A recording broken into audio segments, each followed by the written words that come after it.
bénissons ton nom. Père, nous bénissons ton nom pour tout ce que tu fais, pour tout ce que tu as fait et pour tout ce que tu feras. Seigneur, nous sommes aujourd'hui le dernier dimanche du mois de décembre et nous sommes aussi le dernier jour de l'année 2023 où tu nous as conduits par ta puissante main. Seigneur, maintenant où nous voulons écouter ta parole, Seigneur, parle, nous écoutons et nous avons besoin de ta présence pour nous inspirer, pour nous donner de comprendre, pour nous donner de recevoir ta parole telle qu'elle est. Seigneur, la Bible dit que aucune prophétie de notre roi ne peut faire l'objet d'une interprétation particulière car c'est poussé par l'esprit que les hommes ont parlé. Seigneur, que nous parlons par ton esprit et Seigneur, et que tu donnes toi-même l'interprétation, Seigneur, au message que tu nous envoies pour ton peuple ce matin. Glorifie-toi, Père éternel.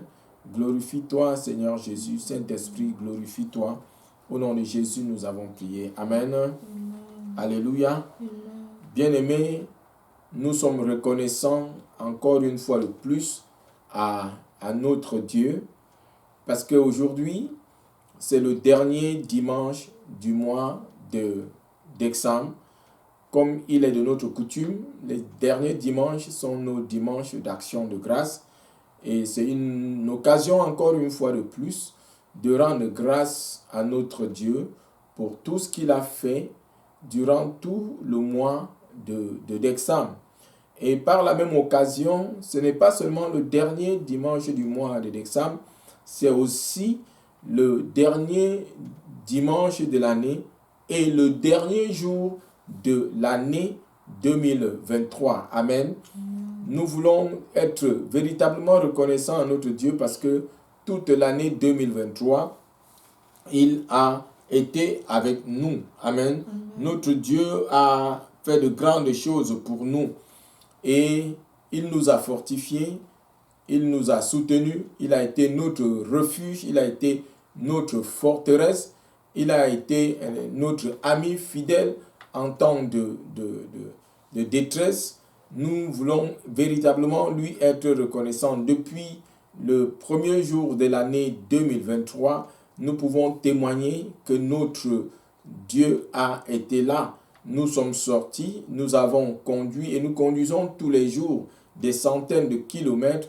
Nous sortons, nous revenons et dans les grandes autoroutes.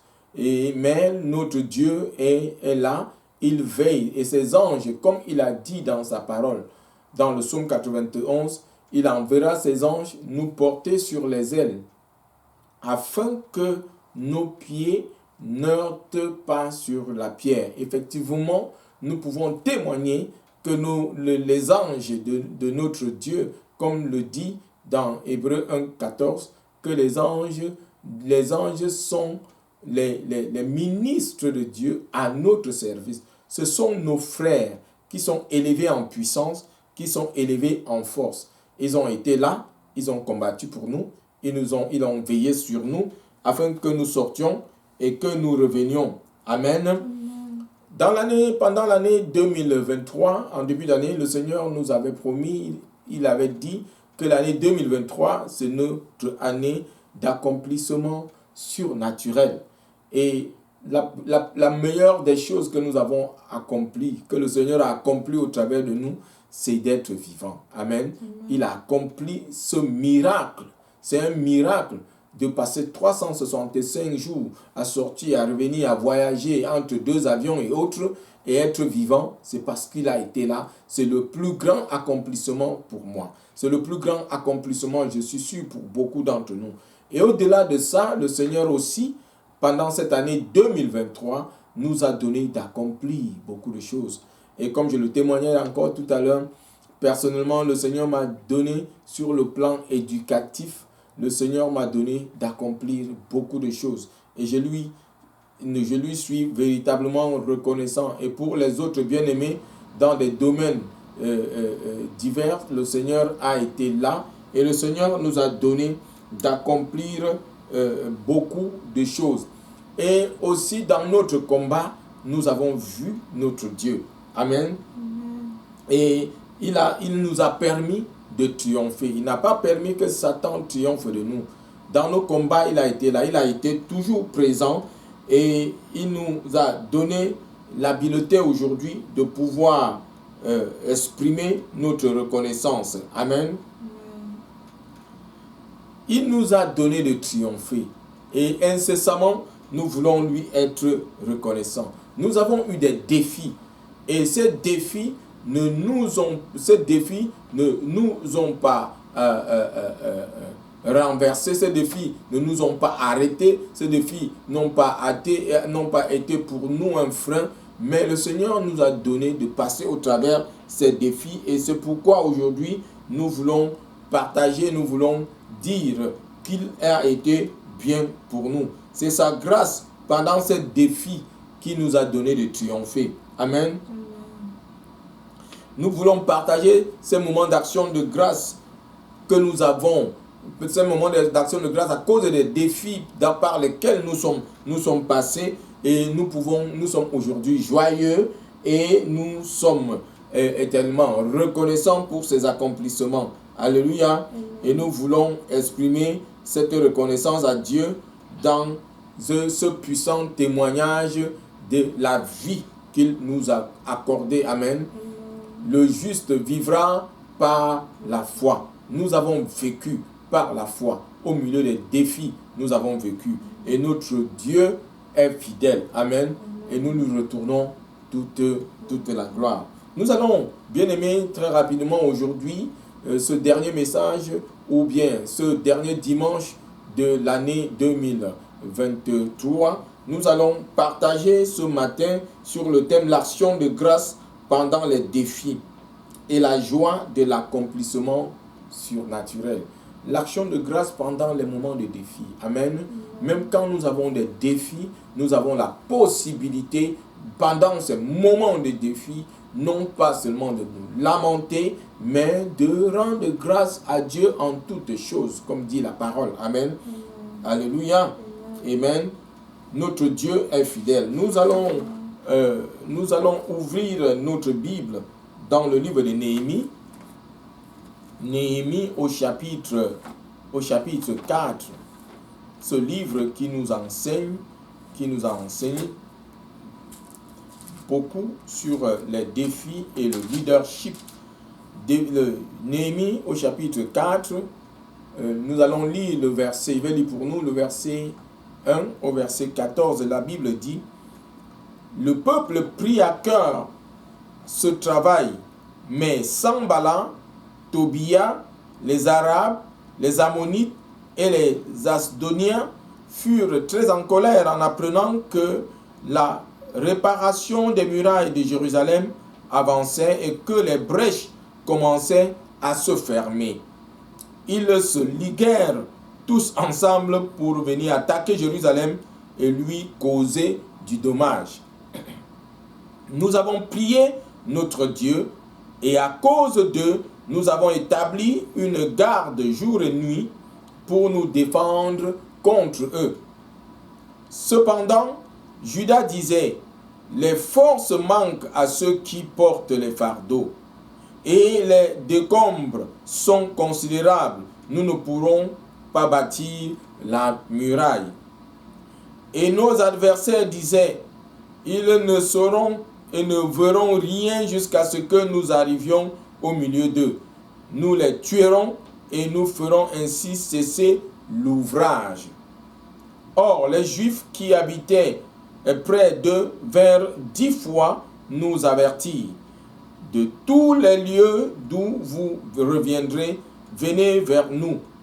C'est pourquoi je plaçai dans les enfoncements derrière la muraille et sur des terrains secs le peuple par clan, avec leurs épées, leurs lances et leurs arcs.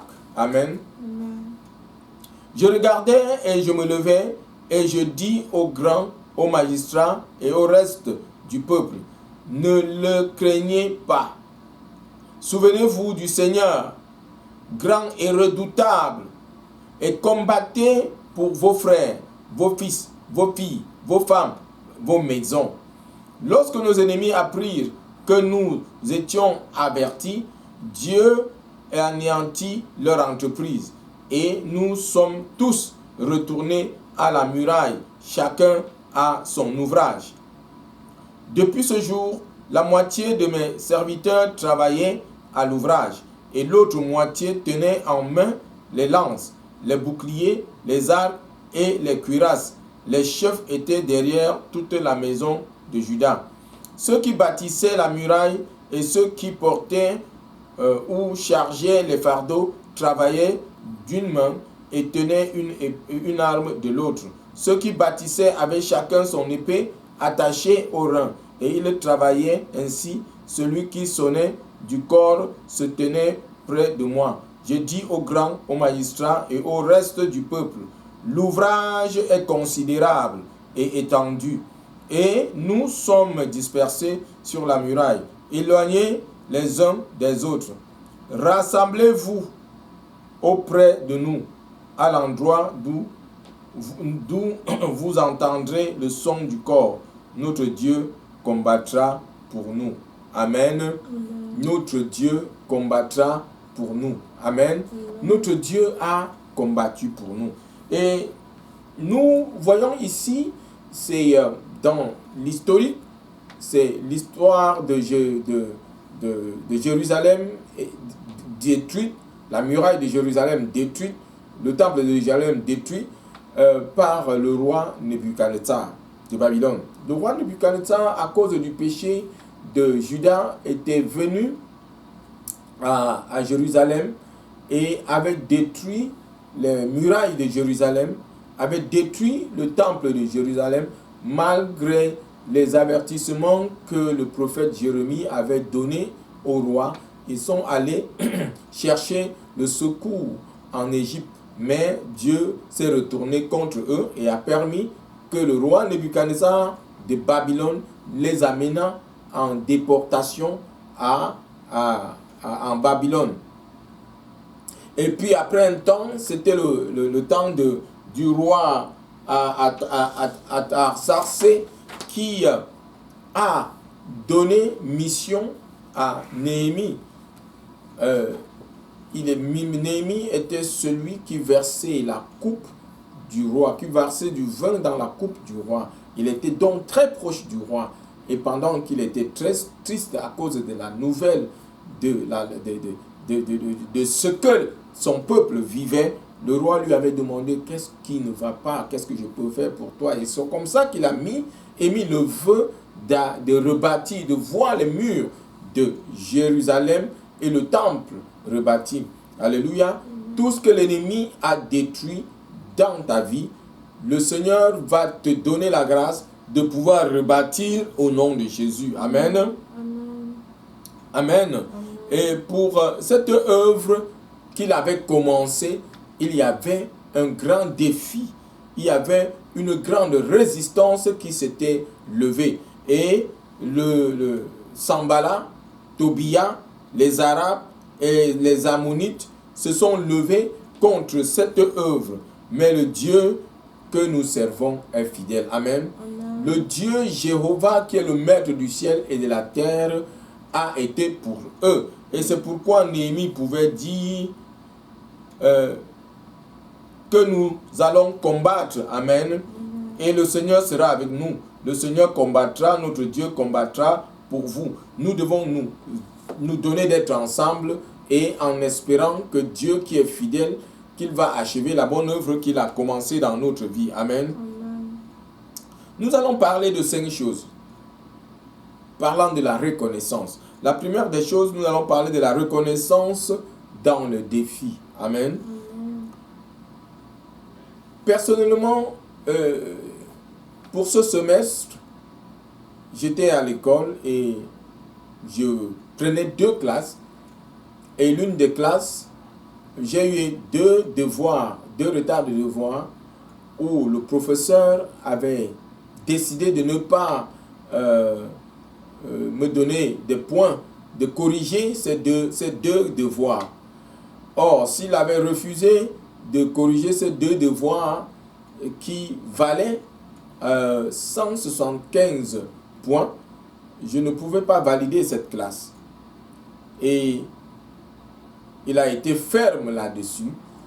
Et je suis allé à notre Dieu. J'ai dit, Seigneur, tu es Dieu et tu es fidèle. Je t'ai toujours vu pendant mes moments de défi. J'ai célébré parce qu'il avait dit que ce mois de décembre, c'est notre saison de célébration. Amen. Ce n'est pas notre saison de lamentation. C'est notre saison de réussite. Ce n'était pas notre saison d'échec. Alléluia. Et j'ai crié à ce Dieu qui est fidèle. Il a touché le cœur de l'enseignant qui m'a dit, ok, je vais corriger tes 2 devoirs. Amen. Et le Seigneur lui a permis de corriger mes 2 devoirs et j'ai pu valider la classe pour ce semestre de l'automne. Amen. Pour ce semestre de fall. Et pendant ce semestre, j'ai vu les défis par lesquels j'ai traversé et surtout cet enseignant, mais j'ai vu la main de Dieu. Qu'est-ce que je voudrais dire? Dans les défis, nous ne devons pas abandonner, bien-aimés. Dans les défis, ce n'est pas le moment de commencer à nous lamenter. Dans les défis, nous devons saisir cette opportunité pour rendre grâce à Dieu. Amen. Rendre grâce à Dieu pour la situation, car il y a la puissance de transformation de la situation quand nous nous tournons vers Dieu pour lui rendre grâce. Et nous avons vu comment Néhémie s'est levé, encouragé ses frères pendant ces moments de défi où Sanballat, Tobias, les Arabes et les Ammonites se sont levés contre eux. Au lieu de se lamenter et d'abandonner, il s'est levé pour se tourner vers Dieu. Pendant nos moments de défi, bien-aimés, ce n'est pas le moment pour nous d'abandonner, ce n'est pas le moment pour nous de nous lamenter, de pleurer. Cela ne résoudra aucun problème, mais c'est une opportunité de nous lever, de nous tourner vers notre Dieu. Celui-là, comptons ses bienfaits, ce n'est pas la première fois, il a été toujours là avec nous. Amen. Celui qui a été avec nous hier sera avec nous aujourd'hui et demain il demeurera avec nous. Il est un Dieu qui est fidèle. Amen. Et c'est pourquoi, au verset 14 que j'ai lu, Néhémie pouvait dire, rassemblez-vous auprès de nous, à l'endroit d'où vous entendrez le son du corps. Notre Dieu combattra pour nous. Amen. Notre Dieu, ne vous dispersez pas, ne vous découragez pas, n'abandonnez pas, rassemblons-nous au son de la trompette ou du corps. Notre Dieu combattra. Notre Dieu combattra pour nous. Amen. Ton Dieu va combattre pour toi au nom de Jésus. Amen. Et il a encouragé le peuple à se tourner vers Dieu pendant les moments de défi, car il est grand et puissant. Amen. Le Dieu que nous servons est grand et puissant. Il combattra pour toi, il combattra pour moi, il combattra pour nous et il combattra toujours pour tous ses enfants. Il a dit que nous sommes la prunelle de ses yeux. Amen. Il ne permettra jamais que l'ennemi triomphe de nous. Amen. Paul, dans 1 Thessaloniciens, au chapitre 5, 18, dit, il nous encourage à rendre à Dieu en toutes circonstances, car c'est la volonté de Dieu en Christ. Nous devons rendre grâce à Dieu en toutes circonstances. Il dit, rendez grâce à Dieu. En quoi? En toutes circonstances. Même si la circonstance, Satan fait peindre cela devant nous comme si c'était catastrophique, comme si il n'y avait pas d'issue, comme si c'était la fin, nous devons rendre grâce à Dieu. Amen. Car c'est la volonté de Dieu pour nous en Christ. Quelle que soit la situation où tu te trouves en ce moment, bien-aimé, je voudrais t'encourager que ce n'est pas la fin. Car le Dieu que tu sers est vivant. Allez, il a le dernier mot. Il est au contrôle. Satan n'est pas au contrôle. Il nous fait souvent savoir qu'il est au contrôle. Il est un menteur. Il est un menteur et le père du mensonge. Il ne sera jamais au contrôle. Notre Dieu est au contrôle. Amen. Il est celui qui est au-dessus de toutes choses. Amen. Bien-aimé, au milieu de nos défis, au lieu de nous lamenter, au lieu de nous décourager, au lieu d'abandonner, pleurer, larmoigner, nous devons nous lever et nous devons crier, nous devons chanter, nous devons danser, élever nos voix, célébrer notre Dieu. Et alors, il va se lever et il va combattre pour toi au nom puissant de Jésus. Amen. Je voudrais encore, la deuxième chose, nous faire savoir que dans nos défis, Dieu est présent.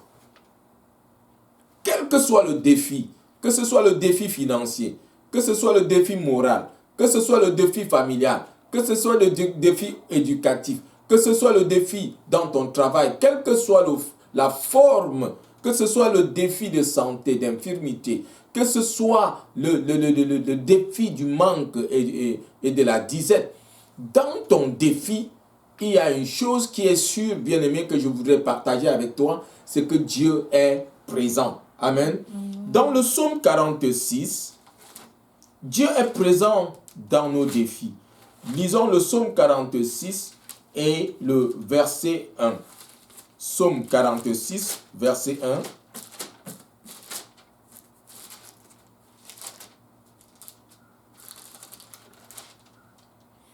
Donc c'est le verset 2 en français, mais le verset 1 en anglais. Dieu est pour nous un refuge et un appui, un secours qui se trouve toujours dans la détresse, un secours qui se trouve toujours dans la détresse. Amen. Notre Dieu est notre refuge. Notre Dieu est notre force. Il est toujours présent dans nos moments de trouble, dans nos moments de détresse. Amen. N'abandonne pas. Sache qu'il est là avec toi. Nous ne devons pas nous décourager et abandonner, bien-aimés, quand les défis se présentent à nous, mais nous devons regarder à notre Dieu car il est fidèle. Le Dieu que nous servons n'est pas un homme pour mentir, il n'est pas un fils d'homme pour changer d'avis, il veille sur sa parole pour l'accomplir. Amen. Il est là au milieu de nos défis, il est toujours présent. Il est toujours présent pendant nos moments de trouble. Il ne nous abandonnera jamais. C'est pour cette raison que le roi David peut déclarer dans le psaume 23, verset 4, il dit « Quand je passe par l'ombre de la vallée de la mort, je ne crains aucun mal. » Amen. Il ne craint aucun mal parce que le Seigneur est toujours là avec lui. Le Seigneur est toujours là avec nous. Et David le sait. Et c'est toujours le même David qui dit au psaume 46 que le Seigneur est là au moment de trouble. Il est un secours au moment de trouble. Et le psaume 23 et le verset 4, il dit « Même quand je passe dans l'ombre de la vallée de la mort, je ne crains aucun mal. » Nous ne pouvons pas dire que le juste ne sera pas attaqué, le juste n'aura pas de défis, n'aura pas de difficultés, mais le Seigneur est toujours présent pendant nos moments de défis et de difficultés. Et c'est pourquoi quand David regarde, il dit, même quand j'aurai ces difficultés, même si c'est l'ombre de la vallée de la mort, je ne crains aucun mal, parce que je sais que Dieu est toujours là avec moi. Amen. Notre Dieu est là avec nous. Il est là avec toi. Ce que tu traverses en ce moment, je ne sais pas ce que tu traverses, bien-aimé, mais sache que Dieu est là avec toi. Amen. Le Seigneur est toujours avec nous. Il a été présent dans les combats de Néhémie et avec le peuple d'Israël. Ce même Dieu est celui-là qui vit. Il ne change pas. Ce Dieu qui a été avec Néhémie, qui l'a aidé avec le peuple à rebâtir les murailles et le temple de Jérusalem malgré la résistance, malgré le défi, malgré la confrontation, le mensonge et puis l'attaque de Sanballat, de Tobia, des Arabes et des Ammonites et de Goshen et tout cela, Dieu a été là et a permis que le travail soit accompli. Amen.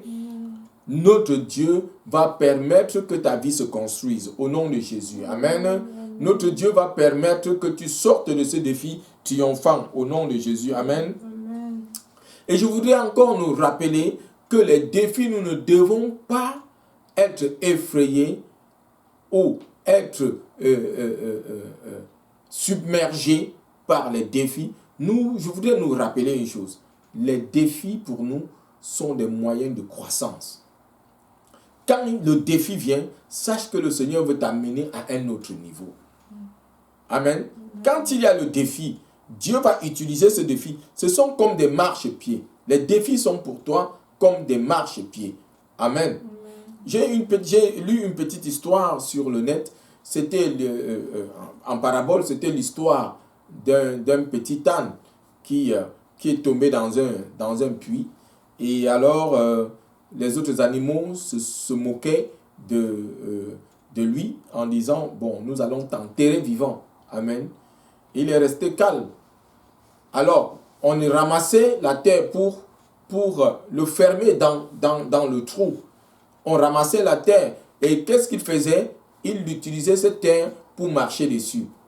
Plus on envoyait la terre pour le couvrir, il utilisait cette terre qu'on envoyait dans le trou pour marcher dessus. Il leur avait demandé de le sortir du trou. Personne n'était volontaire de le sortir du trou, mais ils avaient décidé de le fermer, de l'enfermer dans le trou. Et la terre qu'on versait était le marchepied. On envoyait la terre, il utilisait la terre pour marcher dessus. Il utilisait la terre. Et avant qu'il ne se rende compte, la terre avait permis qu'il sorte du trou. Alléluia. Amen. Ceux qui veulent t'enfermer dans ce trou vont permettre de sortir au nom de Jésus. Amen. Donc les défis pour nous, bien-aimés, sont des moyens de bénédiction pour nous. Les défis pour nous sont des moyens de croissance. Les défis pour nous sont des moyens d'élévation. Quand il y a le défi, Dieu utilise ce défi pour nous élever. Tu vas être élevé au nom de Jésus. Amen. C'est pourquoi quand il y a le défi, fortifie-toi et prends courage. Car Dieu va utiliser ce moment. Quand tu vas sortir de ce moment, tu ne seras plus la même personne. Tu auras grandi. Tu auras maturé. Tu vas maturer au nom de Jésus. Amen. La troisième chose, l'action de grâce pour notre accomplissement. Amen. Nous devons rendre grâce à Dieu quand il a permis que nous accomplissions quelque chose. Ne prenons pas cela pour nous. Ne prenons pas la gloire pour nous-mêmes. Nous devons être reconnaissants à Dieu pour nos accomplissements. Quelle que soit la petitesse. Amen. Quelle que soit la petitesse de l'accomplissement. Rendons grâce à Dieu. Que cet accomplissement soit petit ou grand. Rendons grâce à Dieu. Alléluia. En tant qu'individu, rendons grâce à Dieu. En tant que famille, en tant que communauté de foi, quand le Seigneur a accompli quelque chose avec nous ou au travers de nous, retournons-lui la gloire. Amen. Il est vivant. Amen. Car c'est par son esprit en nous qu'il utilise pour accomplir ces choses. Ce n'est pas parce que nous sommes méritants, ce n'est pas parce que nous sommes forts, ce n'est pas parce que nous sommes intelligents. Amen. Nos accomplissements, bien-aimés, sont des dons qui viennent de notre Dieu. Nous devons recevoir ces dons avec reconnaissance et lui retourner toute la gloire. Amen. La quatrième chose que je voudrais dire par rapport à l'action de grâce, nous devons maintenir, même quand Dieu a accompli de grandes choses avec nous, nous devons bien aimer maintenir un esprit d'humilité dans nos accomplissements. Dans Proverbe 11 et le verset 2, nous devons maintenir un esprit d'humilité quand nous avons accompli, car ce n'est pas nous qui l'avons accompli. Ce n'est pas à cause de notre intelligence, notre sagesse, c'est à cause de notre Dieu. Proverbe 11, 2 dit, quand vient la prétention, vient aussi le mépris. Quand nous sommes prétentieux, quand nous nous élevons, quand nous pouvons nous vanter de ce que nous avons accompli, le mépris va suivre. Amen. C'est ce que le sage Salomon veut dire. Mais la sagesse est avec les modestes. La sagesse est avec ceux-là qui sont humbles. La sagesse est avec ceux-là qui reconnaissent qu'ils ne sont rien et que tout ce qu'ils ont pu accomplir, cette maison que tu as pu construire, cette voiture que tu as pu acheter, ce travail que tu as pu avoir, les grandes réalisations que tu as pu accomplir, il faut reconnaître humblement que cela vient de notre Dieu. Amen. Celui qui est orgueilleux est humilié. Si tu es orgueilleux, si tu es prétentieux, tu seras humilié. Amen. Tu seras rabaissé, mais l'humilité est couronnée par la sagesse. Celui qui est humble devant son Dieu, reconnaît la bonté de son Dieu, la main de son Dieu. Dans son accomplissement, le Seigneur lui accorde la sagesse et il doit être élevé. Tu seras élevé au nom de Jésus. Amen. Nous devons bien aimer nous méfier de devenir orgueilleux quand nous avons accompli. C'est juste un petit glissement et nous pouvons nous prévaloir d'être intelligent, d'être sage, d'être celui-là qui accomplit toutes choses. Nous devons faire très attention quand la gloire, quand le Seigneur nous élève. Nous devons regarder cette main qui nous a soutenus pour nous élever et ne pas croire que c'est nous, à cause de notre intelligence, ne pas croire que c'est à cause de notre sagesse, alléluia, que c'est à cause de nos propres forces que nous l'avons fait. Non. Notre succès dépend de notre Dieu, pas de nos efforts. Dans 1 Samuel 2, 9, Samuel Anne dit, ce n'est la force, ce n'est pas celui-là qui est fort, qui accomplit. Amen. Je paraphrase, nous allons lire 1 Samuel. Ce n'est pas par la force que nous accomplissons. 1 Samuel, chapitre 2, et le verset 9. 1 Samuel 2, 9. 1 Samuel 2, 9 dit,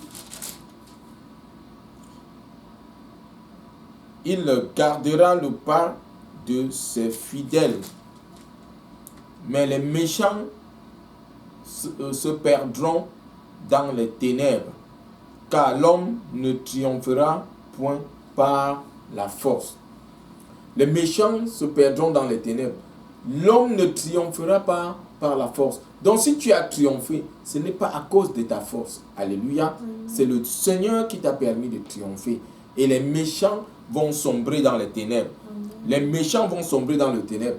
Le méchant, c'est celui-là qui est orgueilleux. Le méchant, c'est celui-là qui ne reconnaît pas Dieu, qui ne reconnaît pas Jésus, qui insulte Dieu et se prend pour la cuisse de Jupiter. Mais ceux-là vont sombrer dans les ténèbres. Mais pour celui qui est enfant de Dieu, il reconnaît que ce n'est pas par la force qu'on triomphe. Alléluia. Ce n'est pas par la force que nous avons triomphé. Amen. Le Seigneur garde le pas de ses saints et les méchants sont mis au silence. Amen. Il met les méchants au silence. Tu ne vas pas être mis au silence au nom de Jésus. Amen. Et nous pouvons voir comment Sanballat, dans son orgueil, il a dit qu'il va voir comment Néhémie et ses frères vont bâtir les murailles et le temple. Mais le Seigneur l'a mis au silence. Amen. Le Seigneur met les orgueilleux au silence. Ils se perdent dans les ténèbres. Amen. Tu ne vas pas te perdre dans les ténèbres au nom de Jésus. Amen. Sanballat, Tobias, les Arabes, les Ammonites ont été mis au silence par notre Dieu. Ce n'est pas par la force que nous prévaudrons, mais par le Seigneur. Nous devons rester humbles, effacés et donner la gloire à notre Dieu. Amen. Amen. Et le cinquième point est finalement, nous devons exprimer notre reconnaissance par le service. Quand le Seigneur a fini de faire toutes ces choses pour nous, nous devons exprimer notre reconnaissance. Amen. Amen. Par le service. Amen. Dans Jean 13, le verset 1 à 17, c'est l'histoire du lavement des pieds. Le Seigneur, dans l'humilité, a servi ses enfants, a servi les apôtres. Il est un exemple pour nous, l'exemple de service. Amen. Amen. Il a dit qu'il est venu pour faire la volonté du Père. Il est venu pour servir. Et nous avons vu comment, depuis le premier jour de son ministère, il est allé de ci et là, traversant les montagnes et les eaux pour servir les hommes, pour guérir ceux qui étaient malades, pour délivrer ceux qui étaient liés, pour nourrir les affamés. Amen. Et même pour ressusciter ceux qui étaient morts. Amen. Il a passé son temps à servir les autres. Nous pouvons voir l'exemple de notre Seigneur. Et c'est cet exemple que nous devons copier, l'exemple du service. Amen. Il a servi sans limite. Et il a dit à un jeune homme qui, lui, un jour, lui a dit, je veux te suivre. Il a dit, les renards ont des tanières. Amen. Les oiseaux ont des nids. Mais le Fils de l'homme n'a pas où mettre sa tête. Parce qu'il était venu donner sa vie pour nous, pour les autres, servir les autres. Et il voulait voir chacun accompli. Amen. Donc, pour nous, nous devons suivre l'exemple du Seigneur Jésus, être reconnaissant à Dieu par le service que nous donnons aux autres. Amen. Seulement, Dieu nous positionne quand nous le servons. Et nous le servons pas seulement comme serviteur simple, et même au-delà du serviteur simple, comme esclave. Est-ce que vous savez que le Seigneur Jésus n'a pas servi seulement comme serviteur, il a servi comme esclave? Parce que le lavement des pieds était réservé aux esclaves. Mais il a pris sur lui de laver les pieds des apôtres. C'est pourquoi Pierre était étonné, il n'en revenait pas. Il voit celui qui est son maître, celui qui est son père, laver ses pieds. Il a dit, Seigneur, je ne peux pas permettre que tu laves mes pieds, je ne peux pas permettre que tu descendes jusque-là. Il a pris non seulement la place de serviteur, il a pris la place de l'esclave. Amen. Puissions-nous avoir cette humilité, puissions-nous avoir cet esprit, puissions-nous avoir ce cœur de simplicité, de service. Amen. Et pour nous, quels sont les moyens que nous pouvons utiliser pour servir? Nous pouvons servir avec nos talents. Les talents, c'est les dons. C'est les dons que le Seigneur nous a donnés. Quels sont les dons que le Seigneur nous a donnés? Les dons que le Seigneur nous donne, c'est pour son service. Amen. Chacun de nous a une place et une fonction dans la maison de Dieu. Et nous utilisons donc ce que le Seigneur nous a donné pour le servir. En leur servant, nous ne le flattons pas. Nous servons en reconnaissance de ce que le Seigneur a déjà fait pour nous. Nous étions pécheurs, aujourd'hui nous sommes sauvés. Nous étions dans le royaume des ténèbres, aujourd'hui nous sommes dans le royaume de lumière. Le Seigneur combat pour nous dans nos défis et nous devons lui être reconnaissants. Amen. Pourquoi nous servons? Nous ne servons pas pour flatter Dieu. Nous ne servons pas pour dire, Seigneur, tu as vu comment je t'ai servi, bénis-moi. Avant même que tu ne serves, nous avons été déjà bénis. Amen. Nous sommes déjà bénis. Le fait que nous soyons vivants, comme je le disais dans l'entame, nous sommes déjà bénis. C'est une bénédiction. Dieu nous a déjà bénis. Le fait que nous ne soyons pas dans le royaume des ténèbres, que nous soyons aujourd'hui dans le royaume de lumière, nous sommes déjà bénis. Et en reconnaissance, nous pouvons utiliser ce que le Seigneur nous a donné pour mettre à son service. Amen. Nous devons aussi servir notre Dieu avec notre temps. Le Seigneur est le maître du temps. Il nous a donné du temps. Nous ne devons pas gaspiller notre temps pour des choses inutiles et futiles. Nous devons mettre en profit notre temps pour le royaume de Dieu. Il a dit, cherchez premièrement le royaume de Dieu et sa justice. Et toutes autres choses vous seront données par-delà. Amen. Nous devons mettre notre temps au profit du royaume de Dieu. Servir avec notre temps. Servir, alléluia, en reconnaissance déjà de ce que lui, il a fait pour nous. Le troisième moyen de servir, nous devons le servir aussi avec nos finances. Servir avec nos finances, donner l'aumône à ceux qui ont besoin, venir en aide à ceux qui sont dans le besoin, aux pauvres, aux indigents, aux orphelins, aux veuves, à ceux qui sont dans le manque et la disette. Nous pouvons investir dans leur vie. Les enfants qui ne peuvent pas aller à l'école, qui ne peuvent pas se scolariser, nous pouvons le faire pour eux. Amen. C'est un moyen de témoigner l'amour de Dieu. Nous pouvons servir par nos finances en donnant les offrandes dans nos communautés. Il y a toute une doctrine derrière les offrandes, mais les offrandes, c'est pour faire avancer l'œuvre de Dieu. Amen. Nous pouvons servir avec nos finances en donnant les offrandes, en donnant nos dîmes, en donnant les offrandes pour les projets que l'Église, notre communauté de foi, organise. Voilà les moyens que nous pouvons utiliser pour servir Dieu. Et quand nous servons, je disais encore tantôt, nous sommes reconnaissants à Dieu par rapport à tout ce qu'il a fait pour nous. Alléluia. Amen. Le Seigneur va te bénir davantage comme tu le feras au nom puissant de Jésus. Amen. Bien-aimés, comme je le disais, dans l'entame, nous sommes à la fin de l'année. Comme nous allons célébrer avec la famille, nous allons célébrer avec les amis, nous allons célébrer avec les bien-aimés dans notre communauté de foi, méditons sur les bénédictions et les accomplissements de toute l'année 2023. Méditons sur ce que le Seigneur a accompli dans nos vies, pour les bonnes choses qu'il a faites pour nous, pour les interventions, les combats qu'il a menés pour nous. Méditons dessus et nous avons traversé des défis et pendant ce défi, nous n'étions pas seuls. Le Seigneur était présent avec nous. Amen. Pensons à cela et retournons-lui la gloire. Et avec humilité, reconnaissons que ce n'est pas à cause de notre force, c'est à cause de notre Dieu que nous avons pu remporter les victoires, que nous avons pu avoir ces choses, que nous avons pu accomplir toutes les choses. Amen. Et à cause de ça, soyons humbles. Amen. Soyons humbles et reconnaissant que la grâce de Dieu a été avec nous pour que nous fassions toutes ces choses. Rappelons-nous, la reconnaissance à Dieu n'est pas seulement dans les moments de paix, mais dans les moments de trouble, dans les moments de défi. Amen. Et pendant que nous allons le faire, le Seigneur va nous donner la victoire. Dans les moments de trouble et de défi, pendant que nous sommes reconnaissants à Dieu, pendant que nous lui rendons grâce, nous le célébrons, il va utiliser cela comme un moyen de nous donner la victoire. Tu auras la victoire au nom puissant de Jésus. Amen. Bien-aimés, puissent nos cœurs soient remplis d'actions de grâce. Que nos vies soient des témoignages vivants que le Seigneur va utiliser, des témoignages de la fidélité de Dieu. Amen.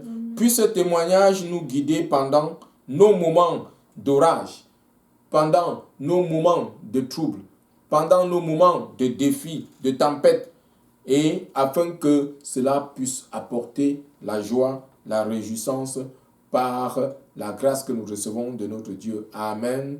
Bien-aimés, soyons bénis. Retenons, dans les moments de défi, nous ne sommes pas seuls. Le Seigneur est présent avec nous pour nous aider à sortir de nos défis et nous lui sommes entièrement reconnaissants. Amen. Alléluia. Bien-aimé, toi qui m'as écouté aujourd'hui, le Seigneur est avec toi. Si tu es avec lui, il dit, si vous demeurez en moi et que mes paroles demeurent en vous, tout ce que vous demanderez, je vous l'accorderai. Puisse la parole de Dieu demeurer dans ton cœur et se multiplie pour ta victoire au nom de Jésus. Si tu n'as pas encore Christ, je t'invite aujourd'hui à recevoir Christ.